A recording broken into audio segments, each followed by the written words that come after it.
AM news కి స్వాగతం. నంద్యాల జిల్లా చాగల్మూరులోని 3వ ఎంపీటీసీ పరిధిలో రాష్ట్ర మైనార్టీ సెల్ ఉపాధ్యక్షుడు అన్సర్ బాషా, జిల్లా బీసీ సెల్ స్పోక్స్ పర్సన్ సల్లా నాగరాజుల ఆధ్వర్యంలో బాబు షూరిటీ భవిష్యత్తుకు గ్యారంటీ కార్యక్రమాన్ని నిర్వహించారు. ఈ కార్యక్రమానికి విచ్చేసిన మాజీ మంత్రి భూమా అఖిలప్రియకు నాయకులు, కార్యకర్తలు గజమాలతో ఘన స్వాగతం పలికారు. అనంతరం భూమా అఖిలప్రియ ఇంటింటికి వెళ్లి సూపర్ 6 పథకాలకు సంబంధించిన క్యాలెండర్ను ప్రజలకు అందజేసి సూపర్ 6 పథకాల గురించి వివరించారు. ఈ సందర్భంగా భూమా అఖిలప్రియ మాట్లాడుతూ వాలంటీర్ల వ్యవస్థను తమ స్వార్థ రాజకీయాల కోసం వైసీపీ నాయకులు వాడుకుంటున్నారని అన్నారు. వైసీపీ నాయకుల మాటలు నమ్మి వాలంటీర్లు తమ భవిష్యత్తును నాశనం చేసుకోవద్దని మాజీ మంత్రి భూమా అఖిలప్రియ అన్నారు. ఎన్నికల సంఘం నియమ నిబంధనలకు విరుద్ధంగా ప్రవర్తించి పనిచేయాలని వైసీపీ నాయకులు చెప్పడం విడ్డూరంగా ఉందని అన్నారు. అలా చేస్తే ఎన్నికల నిబంధనలు ఉల్లంఘించినట్లవుతుందని, వారిపై క్రిమినల్ కేసులు నమోదైతే ఉన్నత ఉద్యోగాలకు ఎలా వెళ్తారని అన్నారు. వాలంటీర్ వ్యవస్థను తీసివేస్తారని తెలుగుదేశం పార్టీపై తప్పుడు ప్రచారం చేస్తున్నారని, అలాంటి మాటల్ని వాలంటీర్లు నమ్మొద్దని విజ్ఞప్తి చేశారు. టీడీపీ అధికారంలోకి వస్తే బాగా చదువుకున్న వారికి సముచిత స్థానం కల్పిస్తామని హామీ ఇచ్చారు. నియోజకవర్గంలోని గ్రామాలలో తాగునీటి సమస్యను అధికారంలో ఉన్నంతకాలం వైసీపీ నాయకులు పట్టించుకోలేదని భూమా అఖిలప్రియ ఎద్దేవా చేశారు. తాగునీటి సమస్య ఉన్నా ఎమ్మెల్యే హోదాలో ఉండి కూడా అధికారులతో సమావేశం ఏర్పాటు చేయకపోవడం శోచనీయమని భూమా అఖిలప్రియ తెలియజేశారు. తాగునీటి సమస్య నెలకొన్న గ్రామాలలో అధికారులతో సమావేశం నిర్వహించి దాని పరిష్కారం కొరకు కృషి చేయలేదని అన్నారు. చాగలమరిలో పారిశుద్ధ్యం పూర్తిగా లోపించిందని, రోడ్లపై చెత్తా చెదారంతో పరిస్థితి ఘోరంగా ఉందని అన్నారు. ఎమ్మెల్యే అయి ఉండి కూడా జిల్లా కలెక్టర్తో తాగునీటి మరియు రైతుల సమస్యలపై ఏనాడైనా మాట్లాడారా అంటూ భూమా అఖిలప్రియ ప్రశ్నించారు. ఎంతసేపు జగన్మోహన్ రెడ్డి ముందు మైకులు తీసుకొని బిల్డప్లు ఇవ్వడం తప్ప ప్రజలకు చేసిందేమీ లేదని భూమా అఖిలప్రియ ఎద్దేవా చేశారు. దేవుడి మీద ప్రమాణం చేసి అన్ని అబద్ధాలే చెప్తున్నారు. ఆ దేవుడు కూడా మిమ్మల్ని కాపాడలేరని, మీ పార్టీ నుండి బయటికి వచ్చిన వారే మీ అవినీతి గురించి మీరు ఎంత దోచుకున్నారో ప్రెస్ మీట్లు పెట్టి మరీ చెప్తున్నారని భూమా అఖిలప్రియ అన్నారు. ముఖ్యమంత్రి జగన్మోహన్ రెడ్డిపై రైతులు చెప్పులు వేసే స్థాయికి వచ్చారంటే వారి బాధ ఏ స్థాయిలో ఉందో గమనించాలని అఖిలప్రియ కోరారు. ఈ కార్యక్రమంలో టీడీపీ మండల కన్వీనర్ నరసింహారెడ్డి, మైనార్టీ నాయకులు కొలిమి హుస్సేన్ వలీ, ఎన్ఎండి రఫీయుద్దీన్, ముల్లా షాబా, జట్టి నాగరాజు, ముల్లా అజీం, ముల్లా అబ్దుల్లా, కొలిమి మాబూ షరీఫ్, అలంసా గారి మౌలాలి, మద్దూర్ మాబూలాల్, హనీఫ్, బోలా బాషా, టైలర్ అమీర్, గఫార్, కేఆర్కే రవి, షబీర్, బషీర్, కరీముల్లా, నాగూర్, రఫీ, కసినేని ఓబిలేసు, జట్టి బాలుడు తదితరులు పాల్గొన్నారు.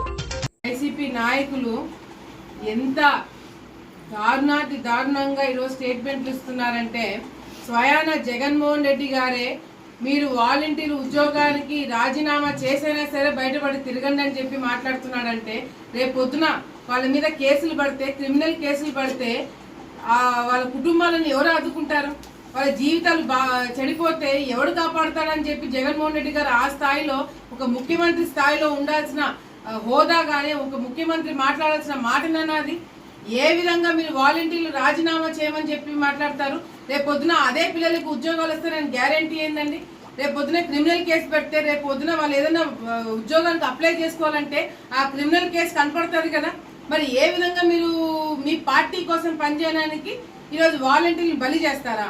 వాలంటీర్లు పార్టీలకు అతీతంగా ఉన్నారని చెప్పి మీరే కదా అన్నారు. ఒక పక్కన పార్టీలకు అతీతంగా ఉన్నారని ఎన్నికల కమిషన్ కి మీరే చెప్తారు, ఇంకో పక్కన వాళ్ళు మా పార్టీ వాళ్ళని లోపల మీరు చెప్పుకుంటారు. ఈరోజు వాళ్ళని బలి చేయడానికి అంటే ఇన్ని సంవత్సరాలు మీకు వాలంటీర్లు కష్టపడి పనిచేసి మీకు చాకరీలు చేసిన వాలంటీర్ జీవితాలతో కూడా మీరు ఆడుకోవడానికి ఒక క్షణం కూడా మీరు ఆలోచించట్లేదు. మరి జనాల పరిస్థితి ఏందనేది కూడా ఒకసారి మీరు అందరూ కూడా ఆలోచించాలా. అసలు ముఖ్యమంత్రి స్థాయిలో ఉన్న వ్యక్తి ఏ విధంగా మీరు రాజీనామా చేసి పార్టీ కోసం చేయండి, సస్పెండ్ అయితే అయినారని చెప్పి ఎట్లా మాట్లాడతారండి? వాళ్ళ కుటుంబాలను ఎవరు కాపాడతారండి? ఆ 5,000 వచ్చేదానికన్నా వాళ్ళ మీద డిపెండ్ అయిన కుటుంబాలు ఏ విధంగా రోడ్డు మీద పడతాయండి? వాళ్ళ మీద రేపు పొద్దున క్రిమినల్ కేసులు పడితే ఎవరు దానికి సమాధానం చెప్తారనే ఇంగిత జ్ఞానం కూడా లేకుండా ఈరోజు వైసీపీ నాయకులు ఏ స్థాయికి దిగజారినారంటే, ఎవరిని పడితే వాళ్ళు వాడుకోండి, ఎంత మందిని కావాలంటే అంత మందిని వాడుకోండి. ఎందుకంటే జగన్మోహన్ రెడ్డి గారు ఆయన సొంత బాబాయిని చంపిన కేసులో ఇప్పుడు మళ్ళీ ఆయననే ఆ కేసు గురించి మాట్లాడి సింపతి కోసం వాడుకుంటున్నారు. వివేకానంద రెడ్డి హత్య కేసు ఈ 5 సంవత్సరాలు చేత కాకుండా ఎవరు చేశారో తెలుసంట, చంద్రబాబు నాయుడు గారు చేశారంట. ఈ 5 సంవత్సరాలు మాత్రం ఖాళీ కూర్చొని కాలక్షేపం చేస్తున్నాడు అంటే జగన్మోహన్ రెడ్డి గారు. నిజంగంటే చంద్రబాబు నాయుడు గారికి ఈ హత్యకి ఏదైనా సంబంధం ఉండింటే, తెలుగుదేశం పార్టీకి హత్యకి ఏమైనా సంబంధం ఉండింటే 5 సంవత్సరాలు గాదిగాసినారా అండి వైసీపీ నాయకులు? మళ్ళీ ఎన్నికలు వచ్చినాయి కాబట్టి ఆయనని మళ్ళీ ఈ విధంగా వాడుకుంటున్నారు వైసీపీ నాయకులు.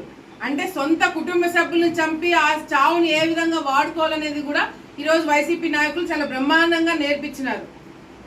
తప్పకుండా ప్రజలు బుద్ధి చెప్తారు. దయచేసి వాలంటీర్లు పిచ్చి పిచ్చి నిర్ణయాలు తీసుకోకండి. మీకు అండగా మేమంతా ఉంటాము. మీరు ప్రజల కోసం ఉండండి, ప్రజా సమస్యల గురించి మాట్లాడండి.